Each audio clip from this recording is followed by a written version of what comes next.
Hello folks, D-Man Biker here again with another tank retrospective. This here, as some of you might know, is my Colossus XT. Super heavy tank. This is the latest version. Looks pretty similar from the outside. This tank's several years old now. It's gone through a bunch of different versions, denoted by different letters to the end of the name. It is kind of meant to be funny. This current version, just updated with a rope turret, some fire control differences, and some minor armor tweaks, is the Colossus XTR SUX, pun intended. It weighs 148 tons. A reasonable little beast here. Anyway, let's see what it took to get here with our Colossus XT. These were the original tanks. There was actually a version before this, just a basic Colossus. There's a really old video I have. By really old, I mean like 2 or 3 years, that shows the original tank, which didn't have these track guards and was much lighter. But I don't appear to have that tank anymore, so we're going to start at the Colossus XT, the original. This is the original without any additions on it. It weighs about 170 tons. Same 203mm gun, no coaxial gun. We'll go inside here. Carries low velocity APHE rounds, poor penetration, quite a bit of blast energy. It's actually powered by dual transaxle gas turbines when that was still viable. This here, bad idea. Never do this on your tank. If you don't, first thing, you're not supposed to clip parts inside each other. But also, if you look here, it's literally this engine powers this side, and this engine powers this side. There's a bit of a model update that kind of screwed up this tank, but don't worry about that. So we're basically, every time we turn, we're only using half of the power that we have. Bad idea. You want these to go into some kind of a transfer case first. Other than that, this tank's pretty basic. It's got, the original version used a really old chip that actually had to be on the turret base prop, so it's got this weird armored case up here. And as for the armor, it's actually pretty limited compared to the lighter versions later on. We've got these angled plates inside like those versions, but there's really nothing to prevent hits from the front or back penetrating. There is this crazy 45-degree internal 200mm plate, though, which is adds quite a bit of armor. We'll notice the front is changed significantly in the future. Let's move on to the XTR. Oh, apparently I didn't constrain these, whatever. Okay, so this is the Colossus XTR. R stands for rendered. This is my first attempt. Sir Daubers helped me with this at making this thing look cool. Basically, it's very similar, if not identical, to the previous XT, but it's got some minor changes, mainly just visual, like I said. And also the wheels have been moved inwards that it looks better. It's a good looking tank, but it's got some strange flaws. And we'll go on to the next tank next, which is actually different. Okay, so here we are with the first major upgrade of the Colossus XT. We lose this kind of smiley faced grille. But we get a add-on piece of applique armor, 35mm to the front here. And then under that we have a 250mm plate like before. Only I believe it's got significantly more health. This was done to try to prevent some heat penetration, though I don't think this would help as much as I thought it would. Though it does look kind of cool. We also lose the internal 45mm plate here, which loses an enormous amount of armor protection behind this main glacis plate here, so that's kind of a big deal. Most of the other armor is actually the same. There's big increases. I didn't really understand ductility very much when I first made this tank, and there's huge increases in ductility all around this tank, which actually ends up, even without that extra internal frontal plate, it actually ends up weighing more than this tank. Um, just due to some weird discrepancies in my naming convention, these are actually both called the Colossus XTR. But this one I just called the Colossus XTR2. We still have the same kind of cool looking spaced armor. Armor is very similar. There's increased armor all over though, like 150 rear armor plus 100 top kind of rear armor versus 180.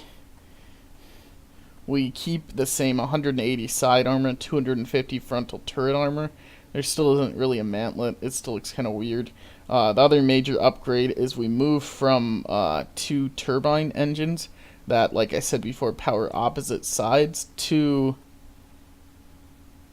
a single large electric motor. I know I said upgrade before, but I guess it really depends on what you consider an upgrade. This is a very slow version of the tank, but it has an enormous amount of torque, so it can move up just about any slope you throw at it, but it moves about 15 kilometers an hour, I'd say. It also gets a upgrade to the gun, 718 millimeters of penetration with its standard rounds, which are heat. Sorry, I made kind of a World of Tanks reference there. Very low velocity shells, though, which proved to be a problem at the time.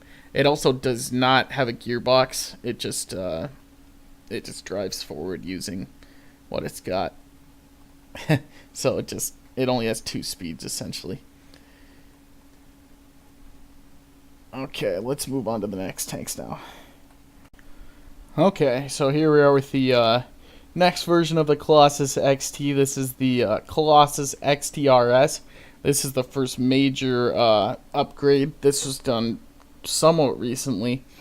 Basically, we saw a major frontal armor increase with basically completely rebalanced ductility all around. We upgraded the frontal turret armor to 300 millimeters from 250. Added kind of a gun mantlet here.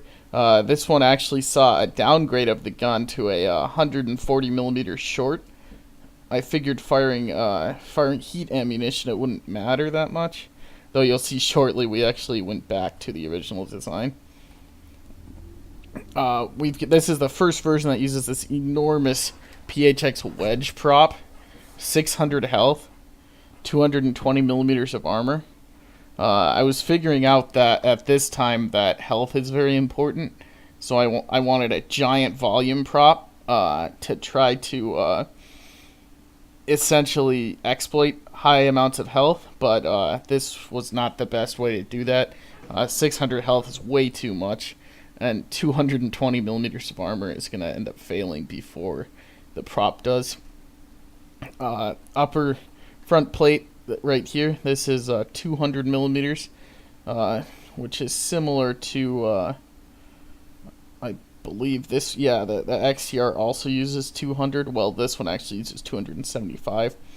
The cool thing about this is even though its frontal armor and internal armor scheme are significantly more robust, it only weighs 146 tons. If we go inside here, first let's compare. This is the original one. We've got a frontal mounted transmission with a rear mounted electric motor. Ammunition in the same spot. If we go inside this tank, we actually have, and this is the current layout of my current tanks too, we changed the propulsion to 2 V10 multi-fuel engines. The driver is now front mounted, and the transmissions are mounted in the rear. We have a major internal armor increase, like I said. We have these 100 millimeter plates all around the ammunition. We did lose those angled internal plates though. But this is very effective because usually when if a shell was to travel all the way through here, it would dissipate by the time it hits this. So this is a big armor increase. We also decreased turret side armor from 180 to 150. Turret rear armor to 100. I think it was always 100 though. Yeah. Rear tank armor is back. This is from 100 to 80, and we still have 150 on this lower part of the rear turret. I believe these also general armor decreases along the side armor. Things that are a little less noticeable. But basically, this is overall, it's more of an all or nothing sort of design. Armor's decreased in some places, it's increased in others, and ductility has changed all around. I realized very quickly, even though 140 millimeter can definitely be effective, you can carry a lot more ammunition. It's just not a Colossus without the 203 millimeter gun. So there's actually another version of the same tank, which is just the XTRS 203. And this one also has a ranging gun sticking out. First Colossus to carry coaxial guns. 75 millimeter is used as a ranging gun. It's essentially set to the same 202.3 meters per second that these massive heat rounds are, so you can range them with this gun, fire the main gun, kind of like a like some Cold War era tanks did. And you also have this huge coaxial 50 millimeter autocannon. All of these tanks have, I think, like 20 degrees of elevation and 3 degrees of depression. That doesn't change until very late in the line. As for armor, we're looking at the same 200 millimeter upper plate, and we've got 120 on these shoulder pieces. That does change down the line as well. The original actually is 150, 170, and then we've got 120, so that decreases significantly as well. Okay, so let's move on to the Colossus XTRSU.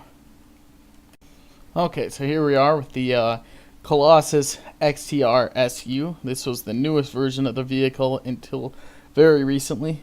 We actually see a small reduction in weight, but overall it's got basically the same armor scheme. Let me just get out my armor tool here.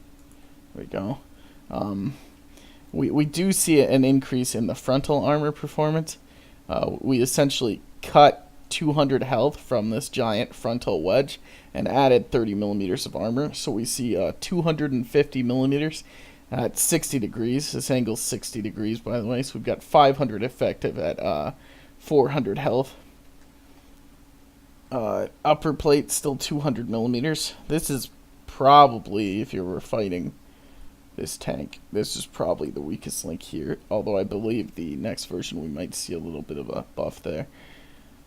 Same 120 millimeter side plates, 300 millimeters at the front of the turret,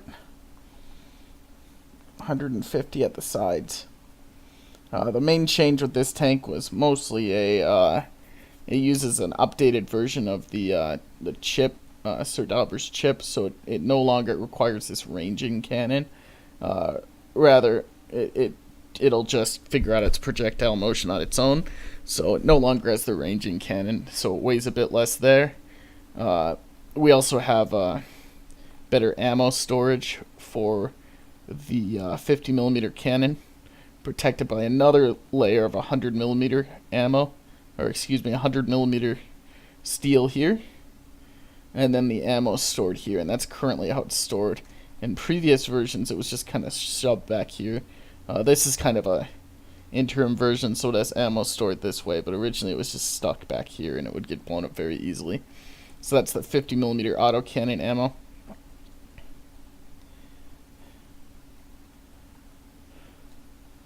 Okay, so now let's see what we've added with the Colossus XTR SUX. So here we are. This is the Colossus XTR SUX. Pun intended. Basically says Colossus XTR sucks. But you'll notice some slight cosmetic differences. Mainly, if you look, the gun actually sits much farther back now. We still don't have that ranging gun. 40 millimeter autocannon sits forward about the same distance. The armor protection is basically the same all along here. but it actually weighs quite a bit less. It weighs 147 tons versus the 151 tons. And that's because this tank implements a rope turret, which I did not know about rope turrets really here, but I knew about them here, so I added that. And it also uses an updated version of the turret chip. Another huge difference is all of these tanks universally 3 degrees of gun depression. This tank has 5 degrees of gun depression. The gun was mounted different. If you can see the outline, it's actually mounted upside down. That gives us a little bit more space. Also, when the breech opens, it opens upwards, which was a problem before, because when you're reloading with low gun depression, it would pop out of the top of the turret. That's literally why there's a visual model here, is just to block that out. But now that the gun's mounted upside down, it's not a problem. We get 15 degrees of gun elevation, because the gun was actually moved down in the turret and then back. So that's a little bit less than before. But we get 5 degrees of gun depression, which is significantly better than the 3 degrees. 2 degrees doesn't sound like much, but it's a pretty big deal when you're talking about a huge tank like this. Inside, I've decided to try a different type of ammo. I'm going to try to use APHE, higher velocity. It moves about 700 meters per second, 264 millimeters of penetration, and insane blast energy. The blast energy is huge compared to these heat rounds. These heat rounds are clocking at about 133,000 kilojoules. Well, these are about 317,000 kilojoules, so that's huge. We get about 7 more meters blast radius. It might not have as much of a percentage for a catastrophic kill on the first hit, but most of the time I found when heat penetrates in this game, it doesn't have very much beyond armor effect. Like, it'll pen, then it'll just dissipate here. But with APHE, it'll pen, and then it'll blow up in here somewhere. So we'll see how that goes. This only weighs 100. That saves a huge amount of weight since it's a rope turret. We also added this armored turret ring of 100 millimeters around here, because there are some, since the turret ring is so huge on this tank, it actually comes very close to the edge over here and here, and that just adds some bonus armor. Plus, it's only 50 millimeters along this edge, so that'll help a lot. Other than that, I don't believe there's much else that has changed. We're just going to unfreeze this and take it for a spin for the end of this video. You can already see that extra gun depression, just great gun depression for this kind of gun. Mobility chip is still the same from the originals. Turret chips changed just a bit to the upgraded turret chip. It still is very slow. I mean, we're only going like 20. We're going 18 actually. So that's very slow. Maybe that'll change in the future. Maybe it won't. Doesn't matter to me. Turret rotates, I think 18 degrees a second. But these new rounds are pretty epic. Boom! Just a lot harder hitting rounds. The coaxial armament has actually been downgraded from a 50 millimeter autocannon to a 40 millimeter autocannon. I forgot to share that. The original tanks used kind of a lower velocity 50 millimeter, but I figured I might as well just use a higher velocity 40 millimeter, because then I can carry more ammunition. Because there's always a problem using those big autocannons with ammunition. We essentially doubled our ammunition capacity for the coaxial gun with this tank.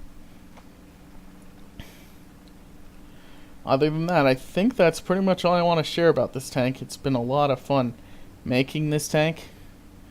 And that's definitely what it is. This is definitely not supposed to be competitive or anything like that. It's way too heavy. It doesn't, things aren't really competitive anymore when they get to this weight class, because it's just pure slugging. But I still enjoy driving this tank around once in a while and pulling it out once in a while. Anyway, I think that's pretty much it. Let's see if we can hit that Colossus over there. Boom! It'll probably just survive that hit, but that's a huge explosion. I'd hate to be in a smaller tank taking that hit. Anyway, like I said, that's pretty much it for today. Have a good one.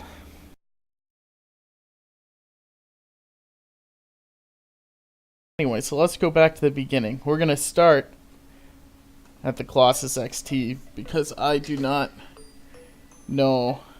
Oh, I gotta restart this video.